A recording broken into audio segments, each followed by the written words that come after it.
Welcome to tonight's 5 on 5. The guest is Dr. Eric Pena. Thank you very much for joining me. You're here to talk about the heart. I am. Sudden cardiac death in specific. So tell me about the difference between a heart attack and a sudden cardiac death. Well, before we go there, I think it's important to understand the heart in its three basic components. First and foremost, the heart's a pump that pumps out blood. That pump has some plumbing. Those are the arteries that bring the blood, oxygen, and nutrients to the heart. And then that heart has some wiring. That's the specialized conduction tissue that allows the electrical impulse to spread through the heart in a nice, orderly, sequential fashion. Now, heart attacks are problems with the arteries of the heart. They occur as a consequence of plaque. Plaque are fibrofatty deposits that will begin to accumulate in the heart over time. A heart attack occurs when a plaque ruptures and a clot forms on top of the plaque. The area of heart tissue being served by that artery then begins to become damaged. If the artery is not open in a timely fashion, then the damage will become permanent. A cardiac arrest can occur during a heart attack or even decades after a heart attack. As it turns out, when the heart becomes damaged, it heals. When it heals by scarring. Those islands of scar act like islands of insulation that break up the electrical impulses in the heart and predispose the patient to abnormal circuits that can result in the irregular heart rhythms that cause a cardiac arrest.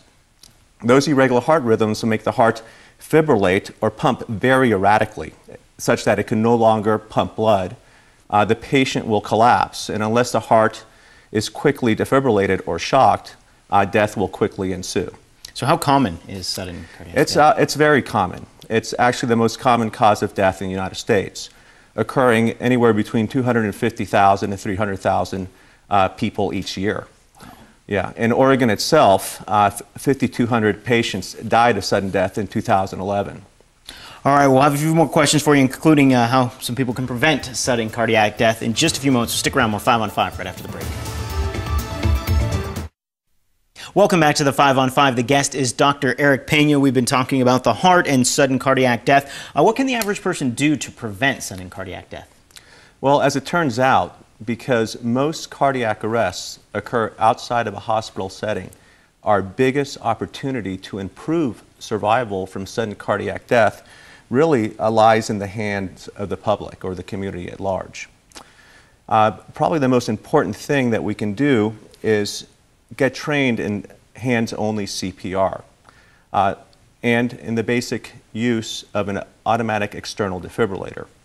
So if you see somebody collapse, the first thing you want to do is activate the emergency services system, have somebody call 911, evaluate the person, see if they're breathing, see if they're responsive. If they're not responsive, check for a pulse.